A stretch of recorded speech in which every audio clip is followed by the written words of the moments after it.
ഒരു കുക്കിംഗ് ചാനലൊന്നുമല്ല, എന്നാലും ഒരു നേരം പോക്കിന് വേണ്ടിയിട്ട് ഒരു ശ്രമമാണ്. എല്ലാ വീക്കെൻഡിലും ഒരു നോൺ വെജ് ഐറ്റം പ്രിപ്പയർ ചെയ്യുന്നതിൻ്റെ ഭാഗമായിട്ടാണിത്. അപ്പോൾ കഴിഞ്ഞ ആഴ്ച പോർക്ക് വിന്താലും ഉണ്ടാക്കിയായിരുന്നു, പക്ഷെ അതിൻ്റെ വീഡിയോ എടുക്കാൻ പറ്റിയില്ല. അപ്പോൾ ഈ ആഴ്ച അങ്ങനെ ഇരുന്നപ്പോൾ തോന്നി മട്ടൺ റോഗൻ ജോഷ് ഉണ്ടാക്കിയതെന്ന്. അതൊരു കാശ്മീരി ഐറ്റമാണ്. ഡൽഹിയിലൊക്കെ താമസിക്കുന്ന കാലത്ത് ഇടയ്ക്കൊക്കെ ഇത് കഴിച്ചിട്ടുണ്ട്. ചില സ്ഥലത്ത് നല്ല ഒതൻറ്റിക് ആയിട്ടുള്ള രുചിയിൽ അത് കിട്ടും. പക്ഷെ മിക്കവാറും സ്ഥലങ്ങളിലും മട്ടൺ റോഗൻ ജോഷ് എന്ന പേരിൽ അവർ വെറും മട്ടൻ കറി മാത്രമാണ് സെർവ് ചെയ്യുന്നത്. നമുക്ക് ഇന്ന് ഈ ഒരു റോഗൻ ജോഷ് ഉണ്ടാക്കുന്നത് എങ്ങനെയാണെന്ന് നോക്കാം. അതിന് വേണ്ട കുറേ ഇൻഗ്രീഡിയൻസിൽ കുറച്ചൊന്നും അവൈലബിൾ അല്ല, അല്ലാത്തത് ഞാൻ പറയാം. നമുക്ക് ആദ്യം ഒന്ന് നോക്കാം. അപ്പോൾ മട്ടൺ റോഗൻ ജോഷ് തയ്യാറാക്കാനായിട്ട് നമ്മൾ ഒരു മീഡിയം വലുപ്പത്തിൽ കട്ട് ചെയ്ത 1/2 കിലോ ആട്ടിറച്ചി കഴുകി വൃത്തിയാക്കി വെച്ചിട്ടുണ്ട്. പിന്നെ ഇതിലെ ഒരു മെയിൻ ഐറ്റം എന്ന് പറയുന്നത് സ്പൈസസ് ആണ്. നിങ്ങൾക്ക് കാണാവുന്ന പോലെ കുറച്ച് സിനമൺ, കറുവപ്പട്ട, അതുപോലെ ചെറിയ ജീരകം, ജാതിപത്രി, പിന്നെ ഒരു 2-3 പച്ച ഏലക്ക. ഇവിടെ നമുക്കിതിൻ്റെ ഒപ്പം സാഫ്രോൺ ഉണ്ടെങ്കിൽ ആഡ് ചെയ്യാവുന്നതാണ്. സാഫ്രോൺ കാശ്മീരിൽ ഉള്ള ഒരു ഐറ്റമാണ്. അവർ റോഗൻ ജോഷിൽ സാഫ്രോൺ ആഡ് ചെയ്യാറുണ്ട്. എൻ്റെ അടുത്ത് സാഫ്രോൺ സ്റ്റോക്ക് ഇല്ലാത്തത് കൊണ്ട് അത് ആഡ് ചെയ്യുന്നില്ല. അതുപോലെ തന്നെ വലിയ ഏലക്ക, അങ്ങനെ ഒരു ഐറ്റം കൂടെ ഉണ്ട്. അതും കൂടി ഇതിൻ്റെ കൂടെ ആഡ് ചെയ്യാവുന്നതാണ്. പിന്നെ നമുക്ക് വേണ്ടത് ഒരു 1.5 ടേബിൾ സ്പൂൺ കാശ്മീരി ചില്ലി. ഇത് കാശ്മീരി ഡിഷ് ആയതുകൊണ്ട് തന്നെ കാശ്മീരി ചില്ലി തന്നെ ചേർക്കണം. നല്ല ചുമപ്പ കളറ് കിട്ടാൻ വേണ്ടിയിട്ടാണ്.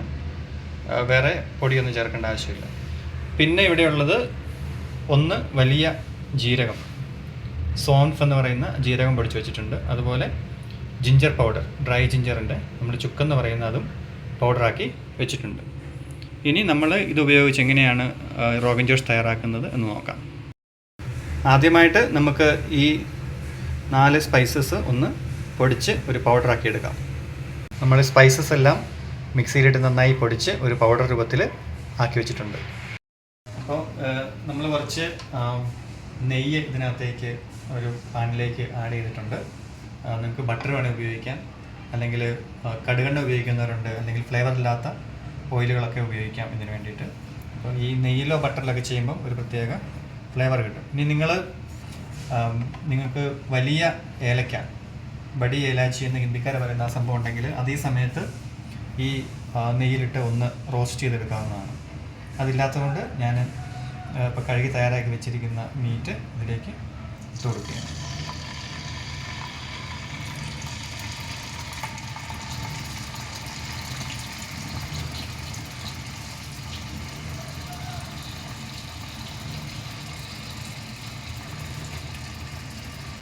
കുറച്ച് നേരം നമ്മളിത് ഈ ഇറച്ചി കഷ്ണങ്ങൾ ഈ നെയ്യിലിട്ട് ഒന്ന് റോസ്റ്റ് ചെയ്ത് ഇതിൻ്റെ പുറം ഭാഗമൊക്കെ ഒന്ന് ഒരു ചെറിയ ബ്രൗൺ കളറായി വരുന്നവരെ ഇതൊന്ന് റോസ്റ്റ് ചെയ്തെടുക്കണം. അതാണ് ഇതിലെ അടുത്ത സ്റ്റെപ്പ്.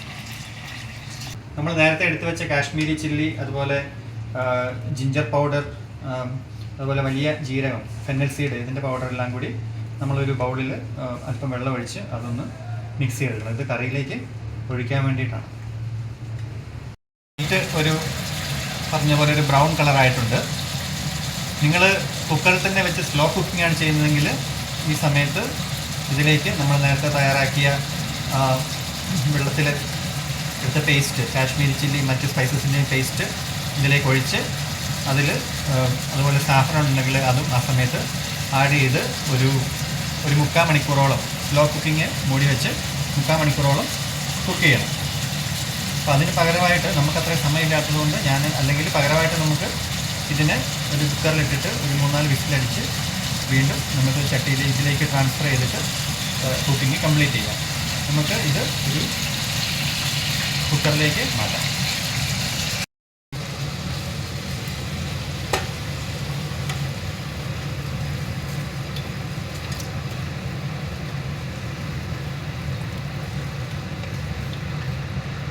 കുക്കറിലേക്ക് മാറ്റിയിട്ടുണ്ട്.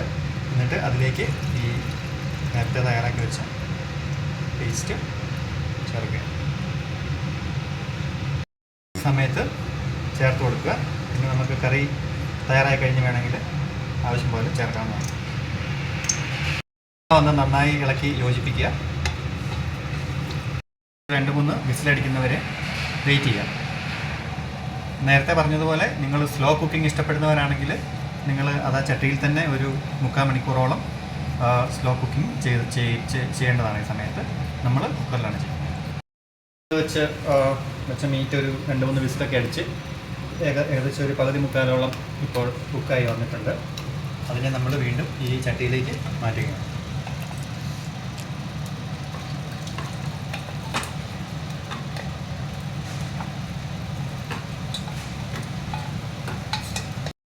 പൊടിച്ച് വെച്ച ആ സ്പൈസസ് അത് നമ്മൾ ഈ സമയത്ത് നമുക്ക് ഇതിലേക്ക് ആഡ് ചെയ്ത് കൊടുക്കാം.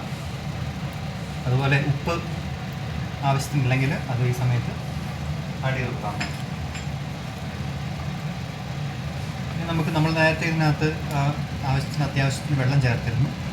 അപ്പോൾ ഇനി നമുക്കിത് ഈ വെള്ളമൊക്കെ ഒന്ന് വറ്റി മീറ്റ് നന്നായി കുക്കാകുന്നവരെ നമുക്കിതൊന്ന് അടച്ച് വെച്ച് ഒരു 20 മിനിറ്റോളം നമുക്കിത് കുക്ക് ചെയ്യും. ഇപ്പോൾ നമ്മുടെ റോഗൻ ജോഷ് ഏറെക്കുറെ തയ്യാറായിട്ടുണ്ട്. നിങ്ങൾക്ക് കാണാവുന്ന ഈ സൈഡിൽ ഉണ്ടോ നമ്മൾ ആദ്യം ഒഴിച്ച നെയ്യൊക്കെ ഇങ്ങനെ തെളിഞ്ഞ് വന്നിട്ടുണ്ട്. അപ്പം ഇങ്ങനെ അതാണ് റോഗൻ ജോഷിൻ്റെ ഒരു പ്രത്യേകത. റോഗൻ എന്ന് പറഞ്ഞാൽ ഓയിൽ എന്നാണ് പോലും അതിൻ്റെ മീനിങ് എന്നാണ് ഞാൻ കേട്ടിട്ടുള്ളത്. നമ്മളിപ്പോൾ ഇതുണ്ട് സൈഡിലൊക്കെ അതിൻ്റെ ആ നെയ്യൊക്കെ നന്നായിട്ട് തെളിഞ്ഞ് വന്നിട്ടുണ്ട്. നമ്മുടെ മീറ്റൊക്കെ നന്നായി കുക്കായിട്ടുണ്ട്. ഞാനൊരു ഏറെക്കുറെ ഒരു അരമണിക്കൂറോളം കുക്കറിൽ നിന്ന് എടുത്തതിന് ശേഷം വളരെ സ്ലോ കുക്ക് ചെയ്തു. അപ്പോൾ ഇതിലെ അനാവശ്യമായ വാട്ടർ കണ്ടൻറ്റൊക്കെ പോയിട്ടുണ്ട്. മുകളിലിപ്പം ഓയിലിൻ്റേതായിട്ടുള്ളൊരു നേരിയ പാട പോലെ വന്നിട്ടുണ്ട്. നല്ലൊരു കളറും ടെക്സ്ചറും ഒക്കെ നിങ്ങൾക്ക് കാണാനായിട്ട് സാധിക്കും. റോഗൻ ജോഷിൻ്റെ ഒരു പ്രത്യേകത എന്താണെന്ന് വെച്ച് കഴിഞ്ഞാൽ ഇതിനകത്തുള്ള ആ ഒരു ഓയിലുണ്ടല്ലോ, ആ ഓയിലിന് പോലും നമ്മളതിൽ ചേർക്കുന്ന സ്പൈസസിൻ്റെ ഒരു രുചി വരുന്നുള്ളതാണ്. ഭയങ്കര ഞാനിപ്പോൾ ഇത് ടേസ്റ്റ് ചെയ്ത് നോക്കി, വളരെ വളരെ ടേസ്റ്റിയാണ്. ഞാൻ ഉണ്ടാക്കിയതുകൊണ്ട് പറയുന്നതല്ല, വളരെ ടേസ്റ്റി ആയിട്ടുള്ള ഒരു ഐറ്റമാണിത്. നമുക്കിത് ചപ്പാത്തിയുടെ കൂടെ, പൊറോട്ടയുടെ കൂടെ, അല്ലെങ്കിൽ ഗീ റൈസ്, വെറും അല്ലെങ്കിൽ നമ്മുടെ വൈറ്റ് റൈസ്, ബസ്മതിയൊക്കെ വെച്ചുണ്ടാക്കുന്ന റൈസ്, അതിൻ്റെയൊക്കെ കൂടെ കഴിക്കാൻ പറ്റുന്നതാണ്. അപ്പം നമ്മുടെ റോഗൻ ജോഷ് തയ്യാറായി കഴിഞ്ഞു. നമ്മളതിനെ ഒരു ചെറിയ ബൗളിലേക്ക് മാറ്റിയിട്ടുണ്ട്. അപ്പം ഞാനിത് ടേസ്റ്റ് ചെയ്ത് നോക്കി. ഞാൻ കുക്ക് ചെയ്തുകൊണ്ടാണെന്ന് ഞാൻ പറയുന്നില്ല, നല്ല അടിപൊളി ടേസ്റ്റാണ്. പക്ഷെ നിങ്ങളിത് ട്രൈ ചെയ്ത് നോക്കുന്നുണ്ടെങ്കിൽ ഷാൻജിയൊക്കെ പോലെയുള്ളവരുടെ വീഡിയോസ് കണ്ടിട്ട് ചെയ്യേണ്ടതാണ്. ഞാനിതൊരു പ്രിപ്പറേഷനൊന്നും ഇല്ലാതെ പെട്ടെന്നൊരു കുക്ക് ചെയ്യണം എന്നുള്ള ആ ഐഡിയയിൽ ചെയ്തതാണ്. അതുകൊണ്ട് ഒരുപക്ഷെ ഇതിൽ ചേർക്കേണ്ട സ്പൈസസിൻ്റെയൊക്കെ അളവൊന്നും കൃത്യമായിട്ട് ഒരുപക്ഷെ നിങ്ങൾക്ക് മനസ്സിലായിട്ടുണ്ടാവില്ല. ടേബിൾ സ്പൂൺ, ടീസ്പൂൺ അങ്ങനെയൊക്കെ ഉണ്ടല്ലോ. അപ്പോൾ ഇത് തീർച്ചയായിട്ടും ട്രൈ ചെയ്ത് നോക്കുക. എനിക്ക് തന്നെ ഇത് റെസിസ്റ്റ് ചെയ്യാൻ പറ്റുന്നില്ല. അതുപോലെ വളരെ ടേസ്റ്റി ആയിട്ടുള്ള ഒരു, തള്ളുന്നതല്ല, വളരെ ടേസ്റ്റി ആയിട്ടുള്ള ഒരു ഐറ്റമാണ് ഈ മട്ടൻ റോഗൻ ജോഷ്, നമ്മുടെ കാശ്മീരി ഡിഷ്. അപ്പം നിങ്ങൾ ഇതിനെ ആരും സീരിയസ് ആയിട്ട് കാണേണ്ടതില്ല. ഇതൊരു നേരം പോക്ക് വീഡിയോ ആണ്. പക്ഷെ നേരം പോക്കിന് വേണ്ടി നിങ്ങൾക്ക് ഇങ്ങനെ ഇതൊക്കെ ശ്രമിച്ചു നോക്കാം. റോഗൻ ജോഷ് കഴിച്ചുകൊണ്ടിരിക്കുകയാണ്. ഞാൻ നേരത്തെ പറഞ്ഞാൽ ഞാൻ ഉണ്ടാക്കിയതുകൊണ്ടല്ല, പക്ഷെ നമ്മൾ ആ ഒരു ഇൻഗ്രീഡിയൻസും ഒക്കെ വളരെ കറക്റ്റായിട്ട് വന്നു കഴിഞ്ഞാൽ ഇത് നമുക്ക് ഒരിക്കലും റെസിസ്റ്റ് ചെയ്യാൻ പറ്റാത്തൊരു ടേസ്റ്റാണ്. നമ്മൾ മലയാളികൾക്കൊരു പ്രശ്നമുണ്ട്. മലയാളികളുടെ നോൺ വെജിനകത്ത് എനിക്ക് പൊതുവെ താല്പര്യമില്ലാത്ത ഒരു പരിപാടിയാണ്. ഒത്തിരി സവോള, തക്കാളി, അതുപോലെ കുറേ ചിക്കൻ മസാല, മല്ലിപ്പൊടി, അങ്ങനെയുള്ള ഐറ്റംസ് എല്ലാം കൂടി ഇട്ട് നമുക്ക് ആ മീറ്റിൻ്റെ എനിക്ക് മീറ്റ് കഴിക്കുമ്പോൾ നമുക്ക് ആ മീറ്റിൻ്റെ ഒരു ടേസ്റ്റ് കിട്ടണം.